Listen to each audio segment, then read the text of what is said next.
Breaking news, 20 estudyante at 3 guro, patay matapos magliyab ang bus na sinasakyan nila. Matapos ang mapaminsalang sunog sa isang school bus na nagresulta sa pagkamatay ng 20 students at 3 teachers, gayon din ang ilan pang sugatan at ang iba naman ay nasa kritikal na kondisyon. Sumuko na ang driver ng bus sa mga pulis ilang oras pagkatapos ng trahedya. Ang driver ay kinilala ng pulisya na si Simon Chanpo. Sinabi rin ng pulisya na sinampahan na nila ng kaukulang kaso ang nasabing driver. Ang nasabing trahedya ay naganap sa lungsod ng suburban Bangkok matapos bumangga at magliyab ang isang school bus na nagmula sa Wat Khao Phraya Sangkaram School.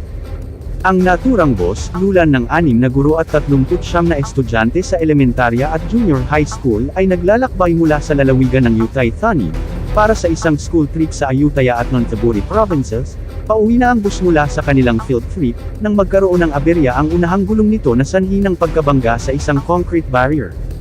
Ayon sa investigador na normal lang ang pagmamaneho ng driver hanggang sa mawala ng balanse ang bus sa kanang gulong sa harap, na sanhi ng pagkabangga sa isang kotse, hanggang tuluyan itong sumalpok sa isang concrete highway barrier, na nagdulot ng mga pag-spark na pinagmulan ng apoy.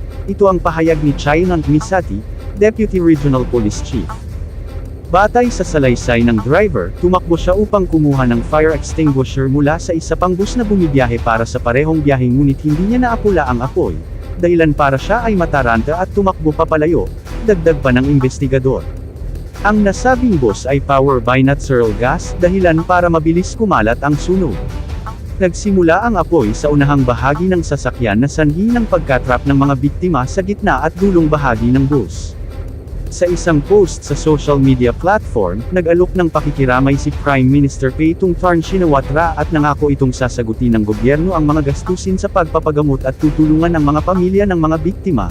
Kalaunan ay binisita niya rin sa ospital ang iba pang sugatan at ilang estudyante na nasa kritikal na kondisyon. Huwag mo kalimutang mag-comment, mag-like, mag-subscribe, at huwag mo ding kalimutang i-click ang notification bell, para updated ka sa mga susunod naming video. Maraming salamat po.